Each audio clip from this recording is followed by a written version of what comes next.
From the world of particles and mixtures we then move into the world of light, यानी कि यहाँ से move करते हैं हम लाइट की दुनिया में। We will study how light rays reflect off flat and curve mirrors, यानी कि जो लाइट रेज होता है वो कैसे जो फ्लैट और कर्व वाला मिरर्स को रिफ्लेक्ट करता है एंड बेंड्स करता है when passing through lenses and helps us understand the working of many objects around us. The bending of light explains what happens when we see an image in a shiny metal spoon, or how corrective glasses help many of us see clearly.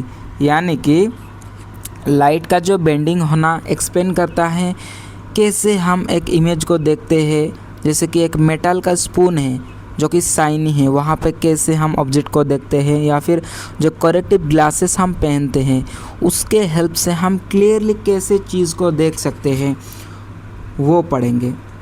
Next, it's not just a polished mirror that reflects light, rough surfaces reflect light as well and so does the moon, यानी कि सिर्फ एक polish वाला mirror light को reflect नहीं करता, rough surface वाला भी रिफ्लेक्ट करता है as well, and so does the moon, यानी कि ऐसे ही सेम मून भी करता है, रिफ्लेक्ट करता है लाइट को। Depending on the relative positions of the earth, moon and sun, a slightly different part of the moon is illuminated each night, giving rise to the beautiful phases of the moon that we see in the sky।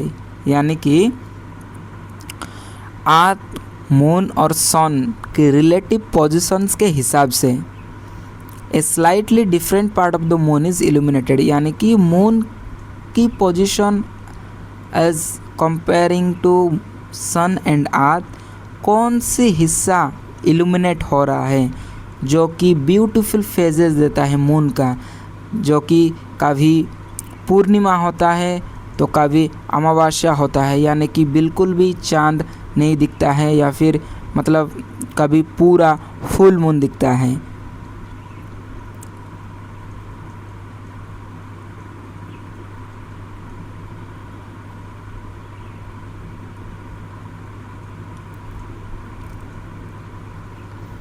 यहाँ पे एक image है, आप लोग देख सकते हो कि जो वाटर के अंदर जो डिफरेंट पार्टिकल्स कैसे दूर दूर रहते हैं लिक्विड में, और उनके अंदर स्पेस भी होता है बहुत, और यहाँ पे एक रिफ्रैक्शन लाइट रिफ्लेक्शन का इमेज भी शो किया गया है। Watching the periodic cycle of the moon's phases allowed humans to come up with the first calendars। अच्छा स्टूडेंट्स, यहाँ पे आपको एक चीज़ जान करके हैरान होगी कि जो मून के फेजेस होते हैं, जैसे कि फुल मून हो गया, हाफ मून हो गया, या फिर जो अमावस्या के टाइम में बिल्कुल भी नहीं दिखता है, इन चीज़ों को देख करके जो फर्स्ट कैलेंडर ह्यूमंस ने बनाया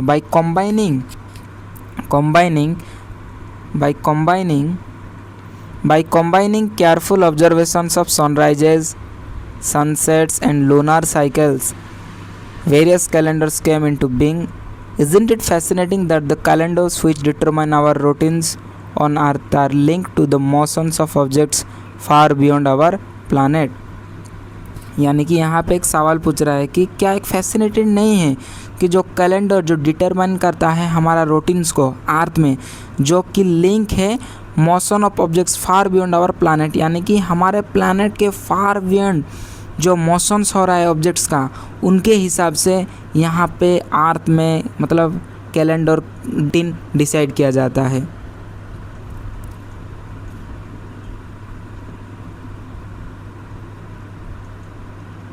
Calendars or the movements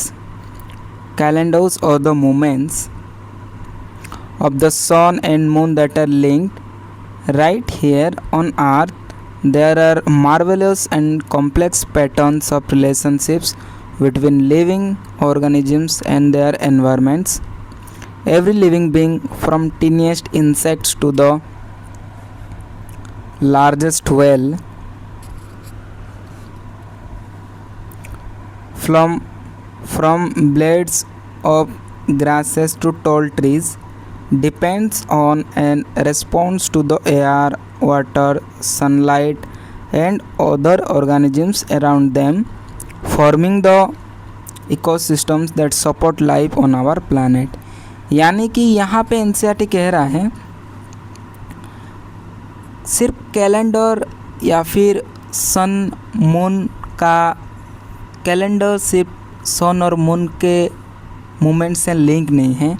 right hair यानी कि अर्थ में there are marvelous complex patterns of relationship दिखता है लिविंग ऑर्गेनिजम्स और उनके एनवायरनमेंट्स के बीच में। कैसे? जैसे कि every living being from tiniest insect, एक छोटे से इंसेक्ट से लेकर के लार्जेस्ट वेल तक, फ्रॉम ब्लेड्स ऑफ ग्रासेस से लेकर टॉल ट्रीज तक, डिपेंड्स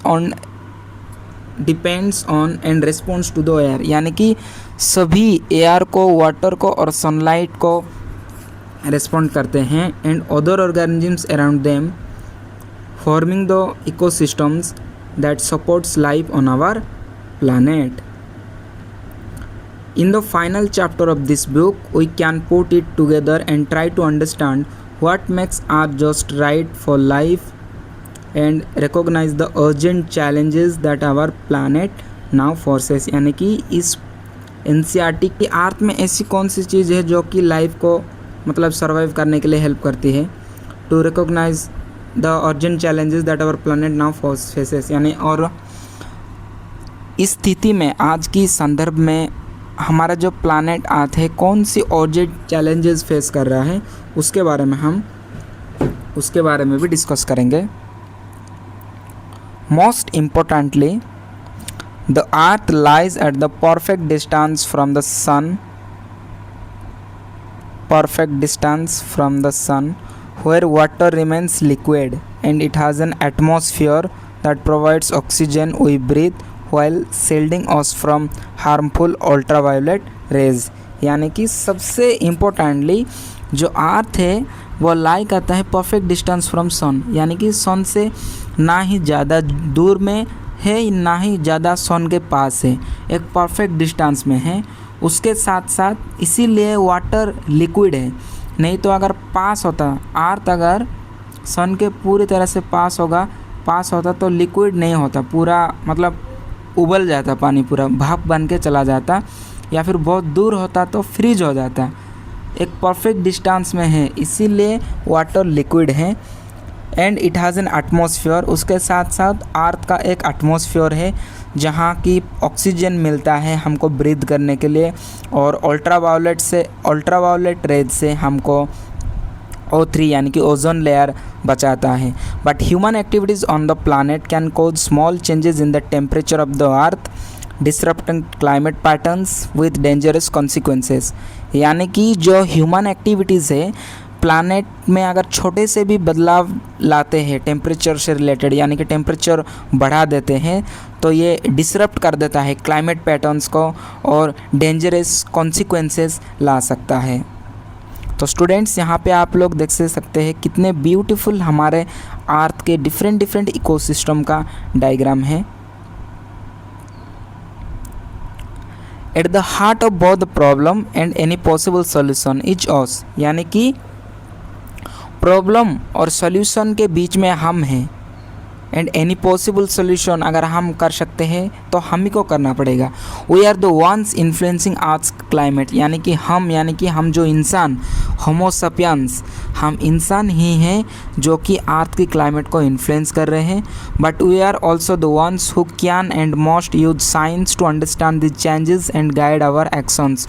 और सिर्फ वही मतलब हम ही हैं जो कि समझ सकते हैं और साइंस को यूज़ करके अंडरस्टैंड कर सकते हैं दिस चेंजेस को, और हमारे जो एक्शंस, हमारे जो काम कर रहे हैं हम उसको गाइड कर सकते हैं सही दिशा में।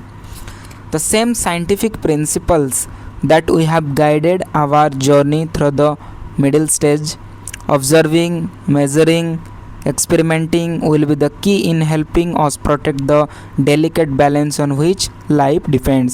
The challenges ahead won't always be easy. We hope some of you will try to solve these difficult problems with curiosity as your guide. ज़रूर हम सब मिल के ट्राई करेंगे और अर्थ को, प्लानट को, हमारा ब्यूटीफुल प्लानट को। To the question we ask on the first page, why is one side of a puri thinner then the others. यानी कि जो फर्स्ट पेज में हम प्रोब और पॉन्डर देखे थे स्टूडेंट्स, वहाँ पे हमारे सामने एक क्वेश्चन था कि why is one side of a puri thinner then the others. यानी कि पूरी का एक साइड पतला क्यों होता है as compare to the other side. इसका आंसर है, firstly remember that science is everywhere. You don't need a fancy laboratory to do a simple experiments. Even your kitchen at home is a wonderful place to observe and ask questions. All you need is to start with curiosity. अगर आप experiment करना चाहते हो तो आपको कोई लाइब्रेटरी की ज़रूरत नहीं है. आप सिंपल आपके किचन में जाके भी आप छोटे छोटे एक्सपेरिमेंट कर सकते हो. All you need is start with curiosity. लेकिन आपके अंदर क्यूरियोसिटी यानी कि जिज्ञासा होना चाहिए, जानने की इच्छा होना चाहिए. Careful observation and asking what happens if, यानी कि ये होगा तो क्या होगा, वो होगा तो क्या होगा, ऐसे क्वेश्चन आना चाहिए. Have you notice how a puri और a bhatura pops up when placed in hot oil, or how a fulka swells when put directly on the flame? Why does it pop off like a balloon? And why is one side thinner than the other? These are questions a scientist might ask, and you can too. Let's see how we can investigate this simple everyday phenomenon like a scientist would. First, we will try to ask a scientific question. What are the different things that may change the way puri pops off when fried? To answer this, we may want to do some simple experiments. For that, we try and find out two main things. What all can we changes or control when we do the experiment, and what all can we observe to see if the changes made any difference. In this case, we can perhaps think of the changing the thickness and size of the rolled dough. We could also try to use different types of flour, that is atta, maida, etc. While frying the puri, we can also change the temperature of the hot oil, or try and drop the rolled dough into the oil in different ways. Drop it vertically, slide it at an angle, slide it slowly. Notice that these are things that we can control. However, to make sense of these changes, we also need to think of what we can observe or measure. Some of these may have just yes or no answer. In some cases, there might be a number we can measure. Maybe we can start by checking whether the puri pops up, yes or no, or can we measure the time it takes to pop up, seconds. We can check whether a very thick layer of dough still gives a thin side to the puri.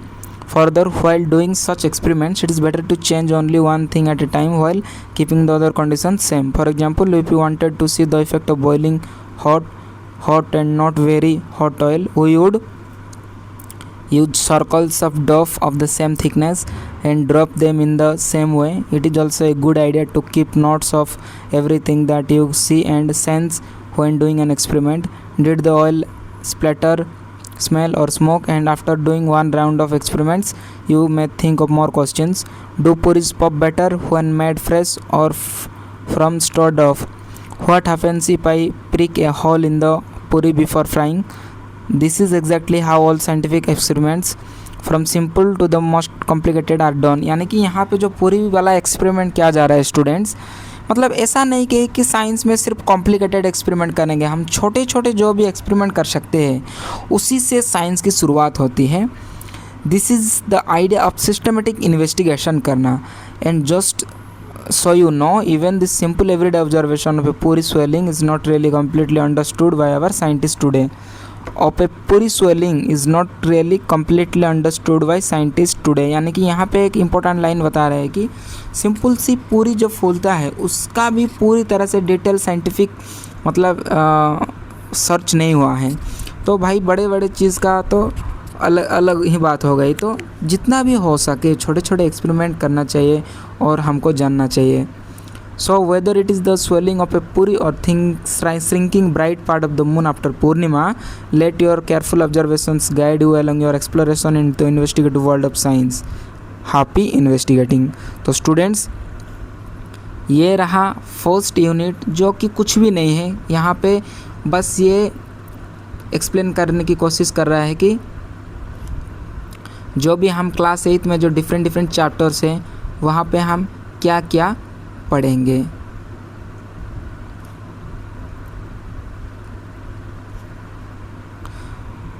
तो students, आज के लिए इतना ही। आज के class में हम complete chapter पढ़े, chapter 1 of class 8 science NCERT, जो कि न्यू एनसीईआरटी है। नेक्स्ट वीडियो में हम नेक्स्ट चैप्टर नंबर 2, जो कि वेरी इंपॉर्टेंट है, सेल वाला चैप्टर, उसको शुरू करेंगे।